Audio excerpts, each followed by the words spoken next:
স্বৈরাচারী শেখ হাসিনা ভারতে পালিয়ে যাওয়ার খবরে কারাগারে আনন্দ মিছিল হয়েছিল বলে জানিয়েছেন বিএনপির স্থায়ী কমিটির সদস্য নজরুল ইসলাম খান। শনিবার দুপুরে রাজধানীর গুলশানে বাড্ডা থানায় বিএনপি আয়োজিত এক অনুষ্ঠানে তিনি একথা জানান।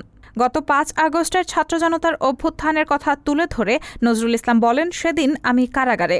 যখন খবর এলো স্বৈরাচারী খুনি শেখ হাসিনা পালিয়ে গেছেন, তখন কারাগারে আনন্দ মিছিল শুরু হলো। তিনি আরও বলেন, কে কোন মামলার আসামি তার কোনো ঠিকানা নেই। সবার স্লোগানে স্লোগানে প্রকম্পিত হলো কারাগার।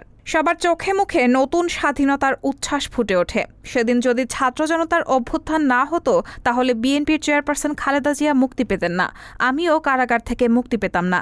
তাই বৈষম্য বিরোধী আন্দোলনের নিহত আহত পরিবারের প্রতি আমরা চিরকৃতজ্ঞ। রায়হানা মুন, সবার কথা।